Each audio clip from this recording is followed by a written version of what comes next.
할렐루야. 성령 충만하십시오. 신앙의 일을 잘 달리시기 바랍니다. 결코 잊지 말고 이번 한 주간도 주 안에서 승리하시길 주님의 이름으로 축원합니다. 수년 동안 행복한 결혼 생활을 하던 어떤 여인이 갑자기 남편과 사별하게 됐어요. 그 여인은 남편과 사별 후 자녀도 없이 혼자 된 그런 상황에서 깊은 우울증에 빠져 암울한 시간을 보내게 되었어요. 그 여인은 자신을 돌아보니까 자신만 불행하다는 생각이 들어요. 이 세상 모든 사람들이 다 행복하게 잘 살아가는 것 같은데 자신만 비참하게 느껴지는 거예요. 그러던 어느 명절 혼자서 쓸쓸하게 보낼 이 여인을 배려한 그 이웃 동네 사람들이 혼자 사니까 불쌍하고 외롭게 지낼 걸 생각해서 초청을 했어요. 그러나 그 여인은 그 이웃들의 초청을 거부하고 무작정 거리로 나와서 아무 버스나 올라타고 종점까지 갔어요. 그리고 그 버스 종점의 인근에서 탁 의자에 앉아 있는데 예배당에서 들려오는 올겐 소리에 예배당을 찾아갑니다. 그 예배당에 찾아가서 아무 생각 없이 있다 보니까 몸이 나른해져가지고 잠이 들었어요. 얼마 후에 눈을 뜨게 되었을 때 아주 초라한 옷을 입은 두 아이가 자신을 이렇게 내려다보고 있는 거예요. 그래서 그 여인은 아이들에게 얘들아 너희들은 부모님이 어디 계시니? 라고 물었어요. 그러자 아이들은 저희들에겐 부모가 없는 고아들입니다.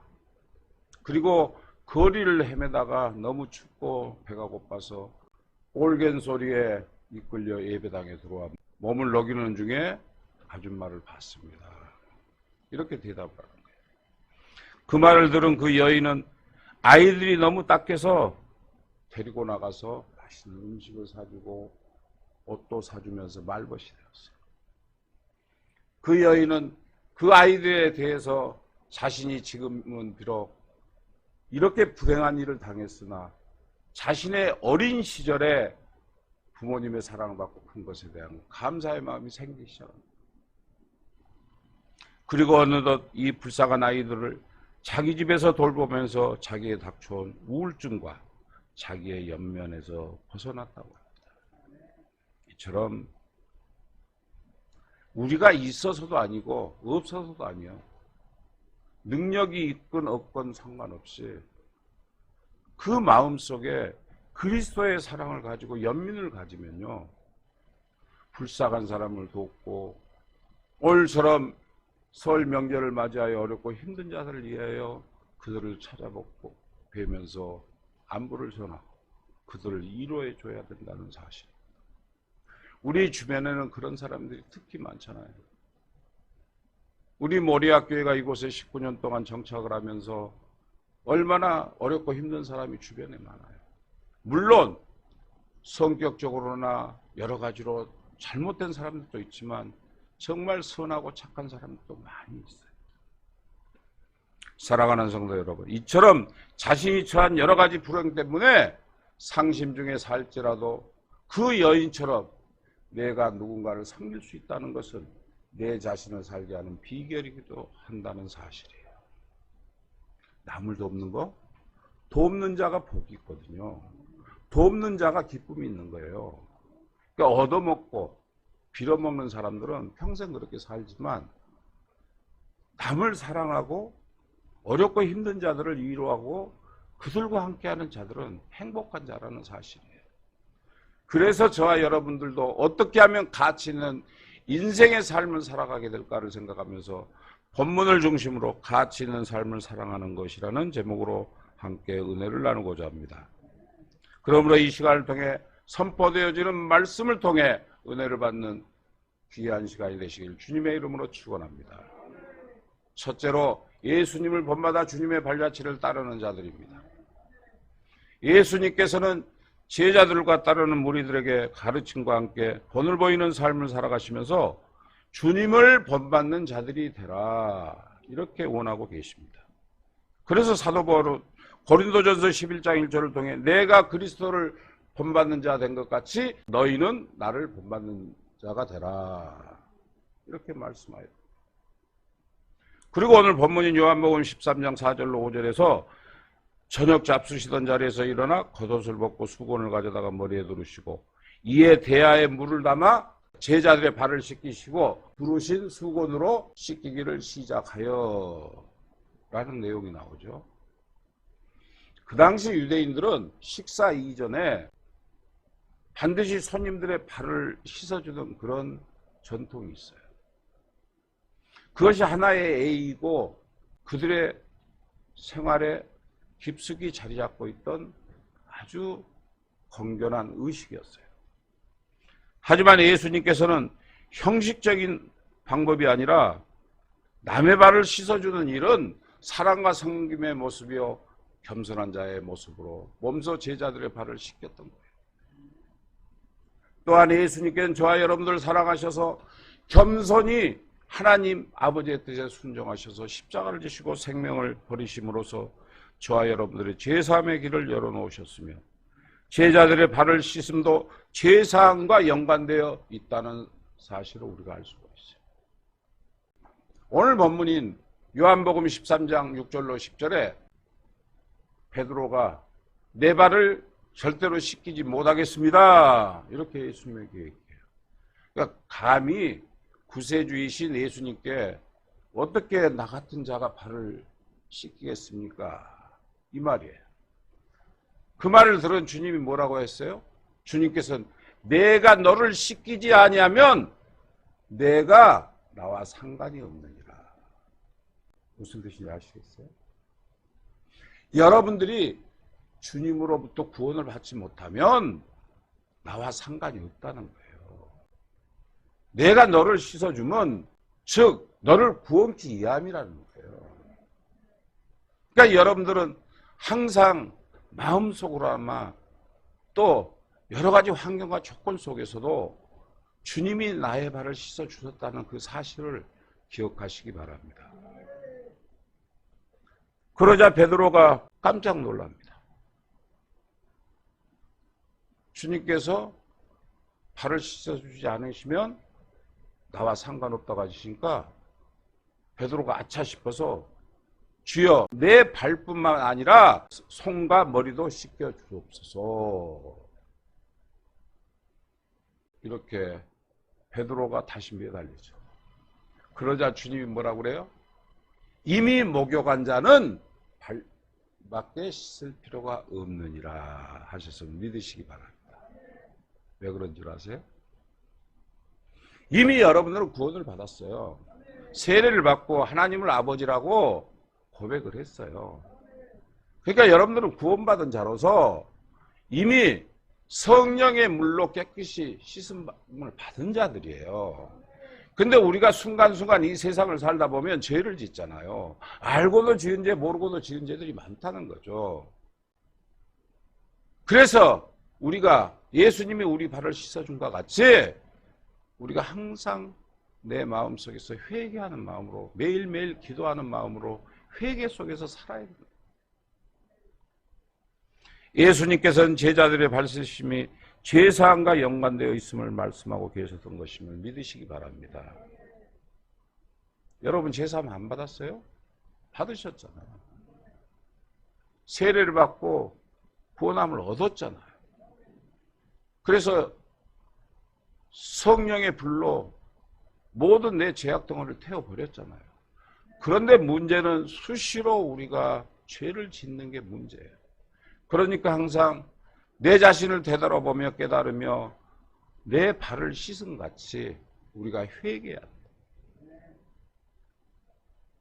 그래서 오늘 본문이 13장 14절로 15절을 통해서 내가 주와 또는 선생이 되어 너의 발을 씻었으니 너희도 서로 발을 씻어주는 것이 옳으니라. 내가 너에게 행한 것 같이 너희도 행하게 하려 본을 보였노라. 믿으시면 합니다. 예수님께서 본을 보이시기 위해서 하나님이신 예수님이세요. 전지전능하신 하나님이세요. 육신의 몸을 입고 이 땅에서 가장 낮은 곳에 오셨지만 그분은 우리를 구원하신 구원자세요. 그런 분이 우리 발을 씻어주셨다는 거예요. 우리 죄를 씻어주셨다는 거예요. 그 본을 주님께서 보이셨다. 예수님께서 보여주신 사랑과 섬김의 모습은 주님을 믿고 따르는 성도들이 본받고 따라야 할 일이요, 선택사항이 아니라 반드시 본받아야 할 행동임을 믿으시기 바랍니다. 예수 믿는 사람들이 사랑이 없고 남을 이루할 줄 모르고 이기적인 삶을 산다면 그런 사람들은 예수님과는 상관이 없는 사람. 입술로는 예수를 믿고 모습으로는 예수를 믿는 것 같으나 그들 심령 속에서는 예수님께서 자신들의 발을 씻어줌을 잊고 사는 사람들. 그렇다면 여러분들은 예수님께로부터 발 씻음을 받은 자니까 또 성령으로 말미암아 온몸을 씻음을 받았잖아요. 그렇다면 여러분들은 행복한 사람이에요? 불행한 사람이에요? 행복한 사람이라는 거예요. 주님께서는 마가복음 10장 45절을 통해 인자가 온 것은 섬김을 받으려 함이 아니요 도리어 섬기려 하고 자기 목숨을 많은 사람들의 대속물로 주려 함이니라. 믿으시면 아멘. 저와 여러분들을 살리시고 죄악 가운데서 구원하시고 하나님의 자녀가 되게 하시고 여러분들을 천국에 보내기 위해서 당신 스스로가 십자가를 지고 피 흘러 돌아가셨다는 사실. 이러한 은혜를 입은 저와 여러분들이 지금 어떠한 믿음의 삶을 살고 계십니까? 내가 진정 주님께서 바라시는 믿음대로 살고 있는지, 내가 천국 백성으로서 합당한 삶을 살고 있는지 여러분들 깨닫고나 있어요? 오늘날 수많은 사람들이 교회를 다니면서 수많은 사람들이 하나님을 찬양하면서 그 심령 속에는 진실한 하나님의 말씀에 순종하지 않고 이기적인 가식적인 이런 자기만의 삶을 사는 그런 모습의 신앙인들을 우리가 볼 수가 있어요. 그런 사람들을 뭐라고 그래요? 가짜 신앙. 주님이 오시는 날 양과 염소를 가른다고 그랬어요. 염소들은 어떻게 될까요? 지옥에 가겠죠. 주님의 말씀대로 순한 양처럼 말씀대로 따르는 양들은 주님께서 천군천사를 보내어 천국에 함께 올라감을 믿으시기 바랍니다. 주님께서 지신 십자가는 저와 여러분들 위한 사랑의 극치요 섬김의 극치를 보여주신 엄청난 사건이었다는 사실이에요. 예수님께서는 다 내게로 오라 내가 너희를 편히 쉬게 하리라. 나는 마음이 온유하고 겸손하니 나의 멍에를 메고 내게 배우라. 아멘. 예수님의 삶을 배우라는 거예요. 예수님의 믿음을 배우라는 거예요. 예수님의 행함을 배우라는 거예요. 예수님과 같이 천국 갈 준비된 자가 돼야 한다는 말씀이에요. 저와 여러분들에게 안식의 자리를 준비하시고 예수님께서 그 자리로 지금 초청해 주셨어요. 동시에 저와 여러분들에게 멍에를 지어주셨다는 말씀이에요. 예수님께서는 저와 여러분들에게 쉼의 자리, 안식의 자리를 주신과 동시에 멍에를 주시면서 그 멍에는 쉽고 가볍다고 하셨음을 믿으시기 바랍니다. 여러분, 세상 것들은 얼마나 무겁고 힘들어요. 병마도 무겁죠. 여러 가지 환경과 조건도 무겁죠. 내 처지가 무겁죠. 생활하기도 무겁죠. 그러나 주님께서 주신 멍에는 쉽고 가볍다.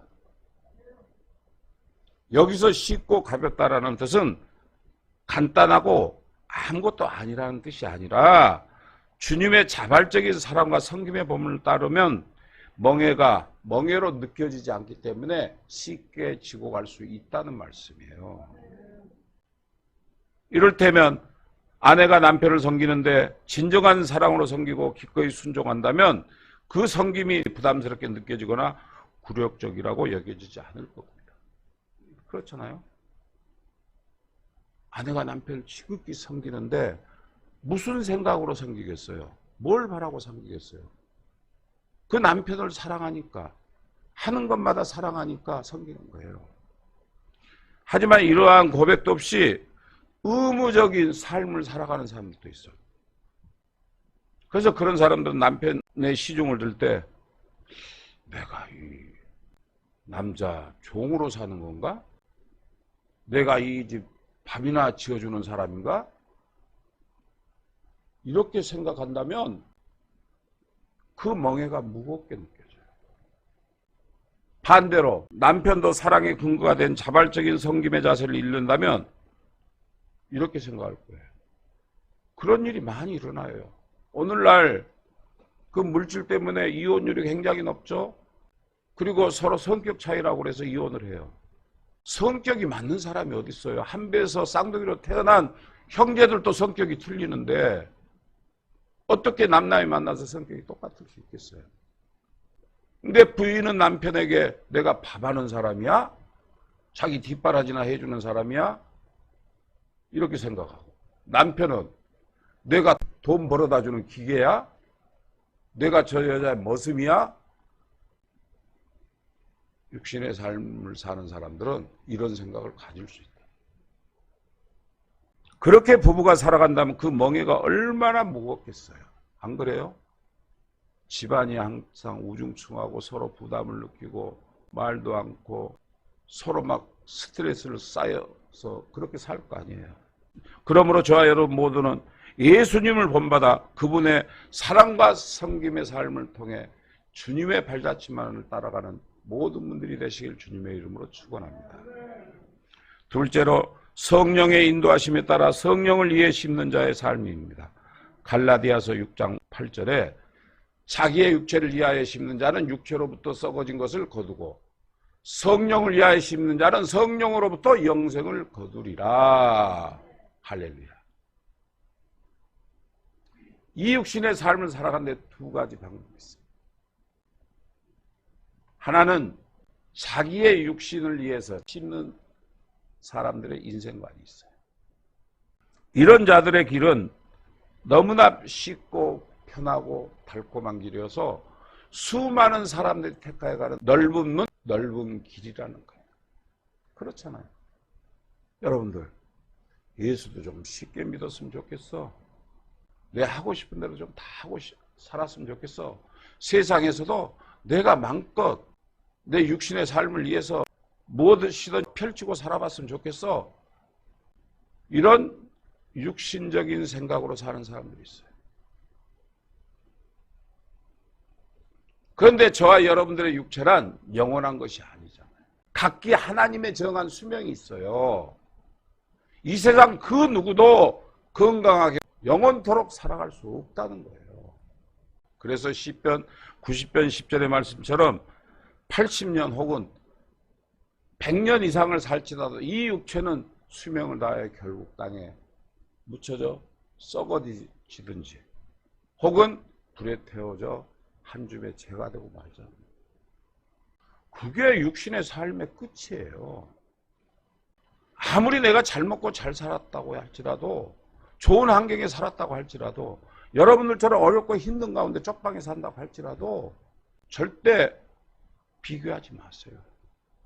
지금 살아있음에 감사하고, 지금 하나님을 알 수 있어서 감사하고, 기도할 수 있어서 감사하고, 회개할 수 있어서 감사하다고, 그런 삶을 살아야 돼요. 그런데도 어리석은 사람들은 이 육신을 위해서 살다가 육신의 것만 심어요. 결과는 마침내 썩어질 육체와 함께 그 다음 모든 것이 끝장나게 된다는 사실을 순간순간 잊고 사는 게 문제예요. 여러분 내일 당장에 이 세상을 하직한다면 여러분들 삶이 어떻게 될까요? 여러분들이 영혼이 어떻게 될까요? 천국이냐 지옥이냐 두 갈래길에 서게 돼요. 살아생전에 하나님을 섬기고 하나님 안에서 온전한 믿음의 생활을 하는 사람들은 하나님께서 천사들과 함께 천국 간다. 그러나 육신의 쾌락을 쫓아서 육신의 삶을 위해서 살던 사람들은 지옥으로 갈 수밖에 없어요. 선택은 여러분들에게 달려있다는 사실을 기억하시기 바랍니다. 그동안 육체를 멋지게 장식해 주었던 것들도, 육체를 편안하게 해 주었던 것들도, 육체를 즐겁게 해 주었던 것들 중에서도 영원한 것은 단 하나도 없어요. 우리나라도 간혹 유물들이 발견이 되죠. 금불상 2점이 경매에 나왔더라고요. 근데 경매가 안 돼요. 요즘 경기가 안 좋으니까. 이 손바닥만한 부처 동상 하나에 32억이에요. 근데 그게 사진을 자세히 딱 보니까 이미 코도 떨어져 나가고 눈도 찢어져 나가고 머리도 깨져 나가고 다. 이 세상 것은 그대로 보존의 가치가 안 돼요. 시간이 가면 다 소멸되고 삭고 녹고 말아요. 그래서 우리가 그동안에 사랑했던 돈들, 명예들 아무 필요 없어요. 결국은 썩어 없어질 것들이고 잊혀질 것들이라는 사실이에요. 공산주의들이 신처럼 숭배했던 레닌은 다음과 같은 유언을 했어요. 나는 큰 실책을 범했다. 우리의 주 목적은 피압박으로 대중들에게 자유를 주는 것이었다. 그러나 우리의 행동 방법은 더욱더 끔찍한 죄와 사륙만 초래하였다.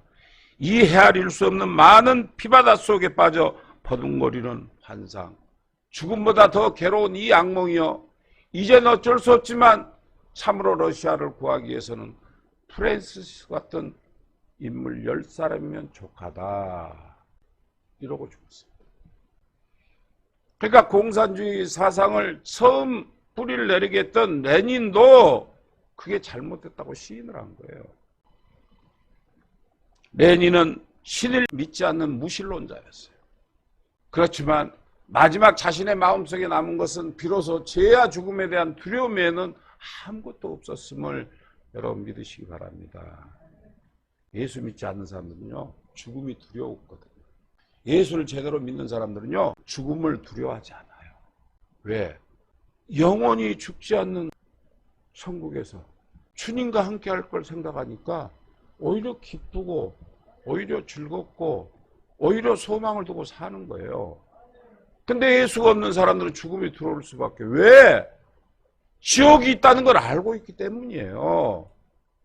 이 세상 어떤 불보다 7배나 더 뜨거운 그 불 속에서 죽지 않고 온몸이 지글지글 끓는 그곳에서 영원히 고통을 받아야 된다는 사실을 알기 때문에 두려운 거예요.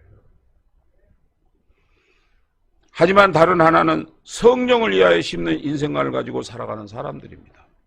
성령을 위하여 심는 자는 성삼위 하나님을 생각하며 심는 자들이 됩니다. 냉수 한 그릇을 주더라도 주님을 생각하면서 행동한 일이라면 성령을 위하여 심는 것이라는 말씀이에요. 우리 머리학교회가 19년 동안 얼마나 많은 일을 했어요. 얼마나 배고프고 헐벗고 굶주린 자들을 위하여 봉사를 했어요. 이번에 참 감사하게도 또 2차 또 연탄값 나누기 300만 원 잘 전달해 드렸어요. 여러분들이 있어서 한 거 아니잖아요. 여러분들 마음속에 그리스도의 마음 사랑이 있기 때문에 내가 없는 가운데서도 그들을 도왔다는 사실. 그러니까 여러분들을 하나님은 기뻐하신다는 거예요. 그러나 이 중에서도 내 것이 아까워서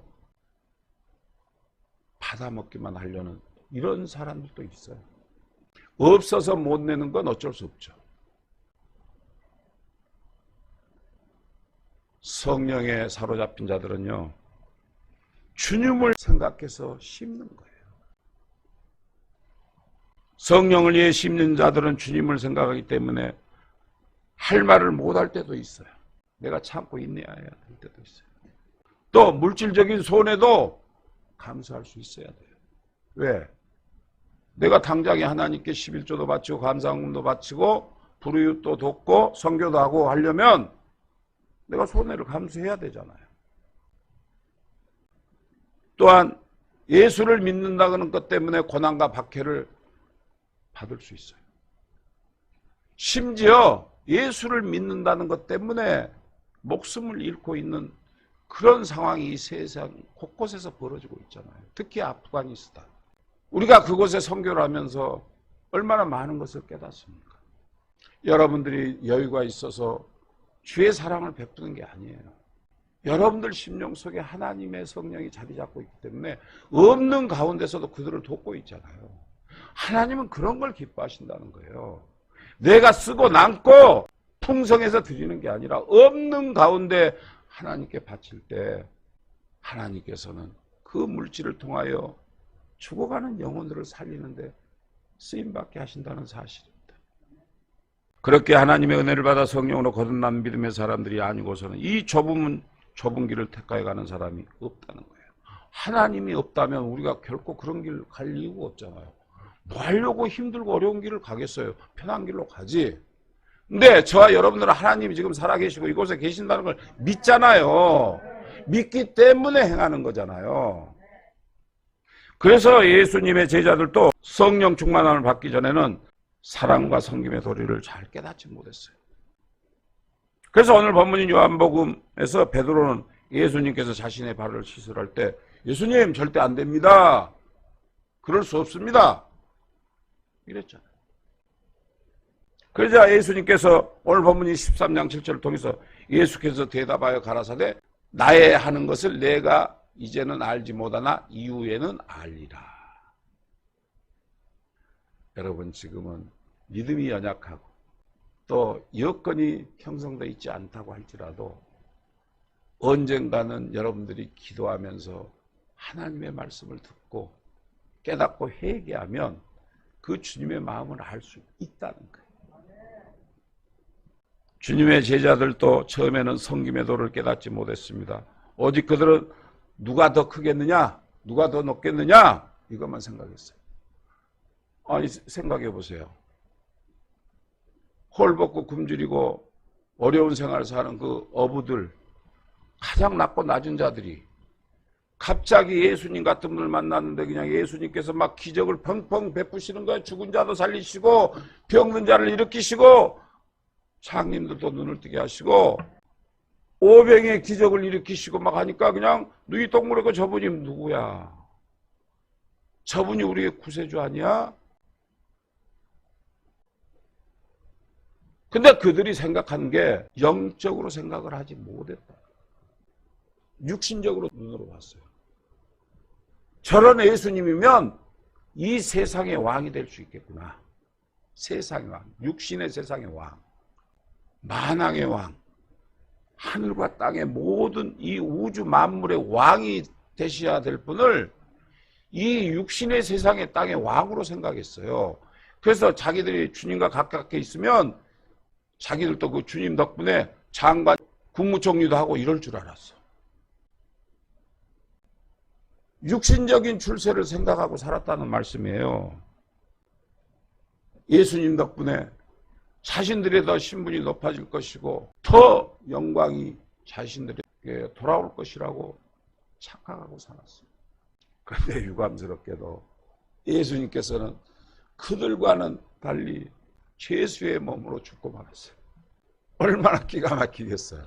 여러분들 입장에서 생각을 해보세요.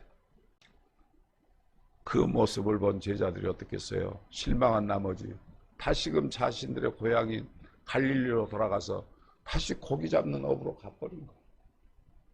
그동안 수없는 기적과 이적을 봤으며 분명히 주님께서는 죽으셨다 사흘 만에 부활하시고 너희들을 구원하러 오시리라 약속하셨음을 이들은 육신적인 생각으로 그 말을 믿지 못했다. 그러니까 여러분들도 교회 나와서 내가 무슨 복을 받을 거고요. 여러분 육신적인 복은요 세상에서 받을 수 있어요. 육신적인 먹을 것도 여러분 나가면은 먹을 수 있어요.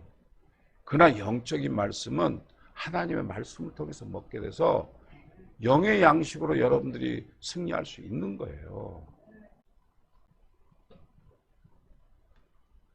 그러자 그들은 어떻게 했어요? 뒤늦게서야 부활의 주님을 만나게 됐죠. 그것도 손수 주님께서 찾아가요.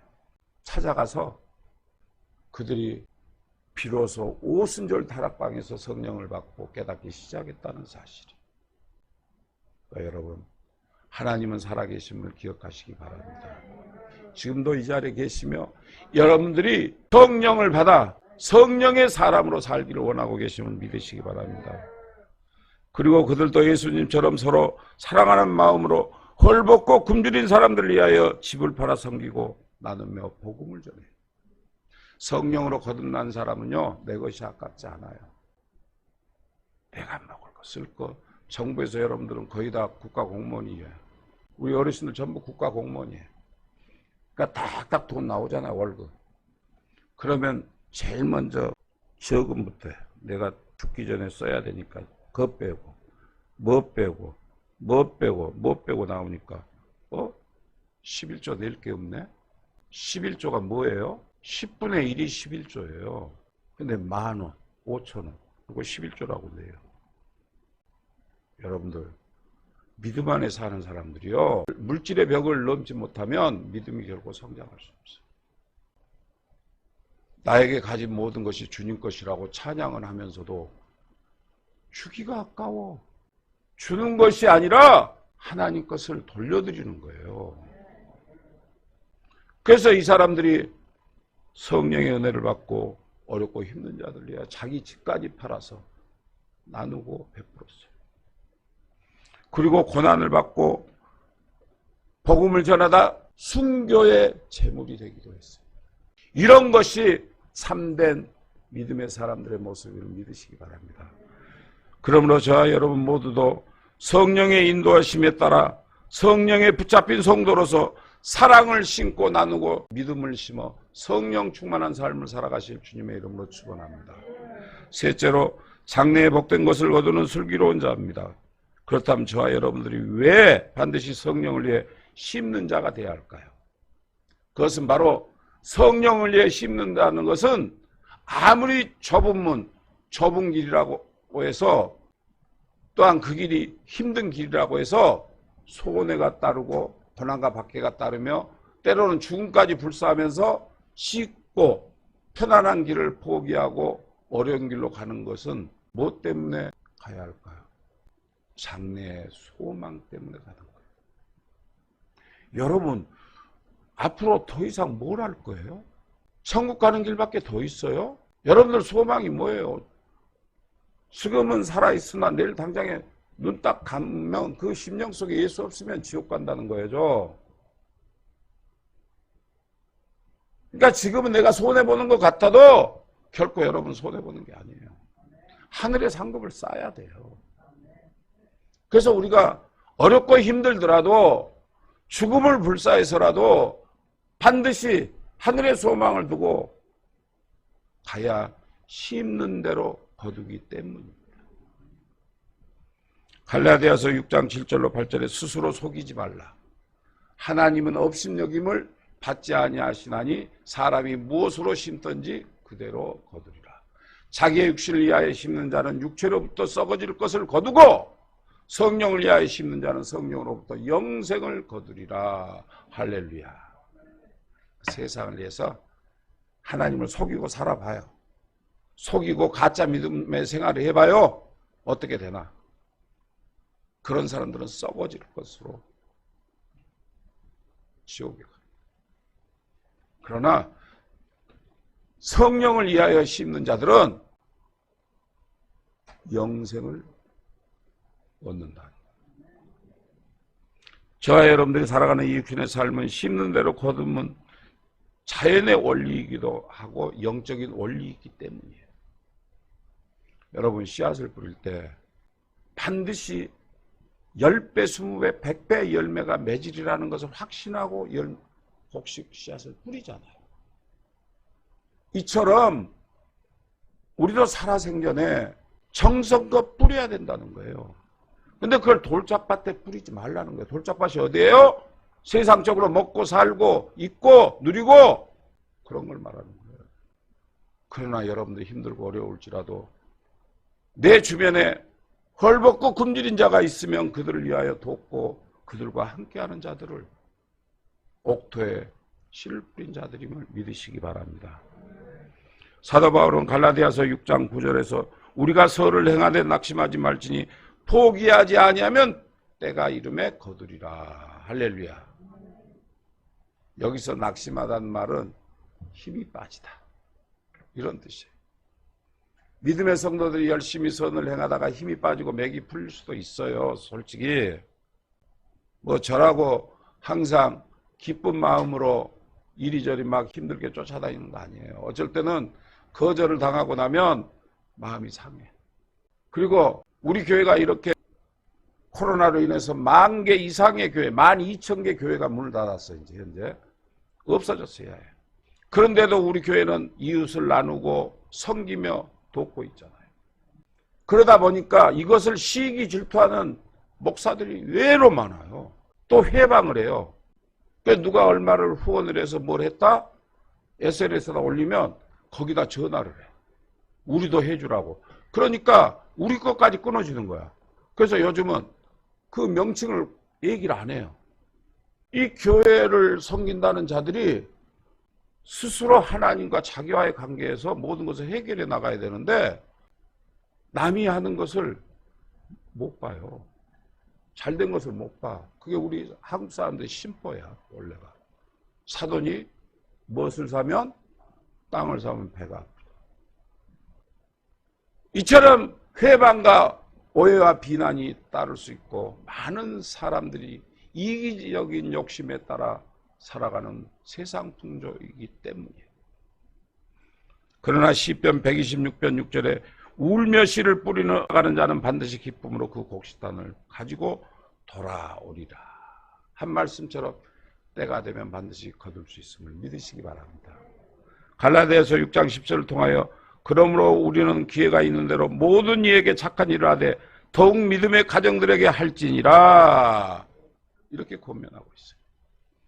또한 잠언서 3장 27절에 내 손이 선을 베풀림이 있거든 마땅히 받을 자에게 베풀기를 아끼지 아니하며. 아끼지 마세요. 남도 없고 하나님께 물질을 바쳐서 선교하고 이웃을 돕는데 앞장서시기 바랍니다. 여러분들 그래야 복을 받아요. 부동산을 잘하는 사람들은 또 증권을 잘하는 사람들은 그 때를 잘 한대요. 나는 한 번도 해보지도 모르고 어떻게 하는지도 모르는데 부동산에서 돈을 많이 번 사람들이 있어요. 그리고 증권도 채택 딱 해가지고 몇 배를 튀긴 사람이 있다는 거예요. 그런 사람들은 기회를 잘 포착하고 언제 어떻게 투자를 하면 돈을 벌겠다는 감각이 몸에가 배어 있어요. 그래서 갈라디아서 6장에서는 성도들에게 있어서 선한 투자의식을 가지라고 권면하고 있음을 기억하시기 바랍니다. 그러니까 우리가 언제 하나님께 물질을 바쳐야 되며 언제 어렵고 힘든 자를 도와야 하며 하는 그 때를 놓치지 말라는 거예요. 2010년 10월 23일 중앙일보에 스페인에서 성공한 권영호라는 분이 인터불고라는 회사를 만들어서 그 회장이 됐어요. 그게 신문기사에 나왔어요. 그 권영호 사장은 한국인으로서는 유럽에서 가장 성공한 사업가로서 연 매출이 1조 원에 달하게 된다고 합니다. 그는 경북 울진의 어촌에서 태어날 때 배운 것이 물고기 잡는 거였어요. 너무 집안이 가난하니까. 그러다가 때마침 정부가 외화벌이를 한다는 목적으로 원양어선이 한창 외국으로 갔었잖아요. 그때 그 권영호라는 사람이 그 원양어선을 탔어요. 그 당시 배 기지가 있는 곳이 스페인의 카나리아라는 섬이었는데 그는 3년간 배를 타다가 너무 성실하니까 회사에서 인정을 받아 그 카나리아 섬의 주재원이 되는 거예요. 책임자가. 이후 10년이 되자 79년에 차장으로 퇴직을 했어요.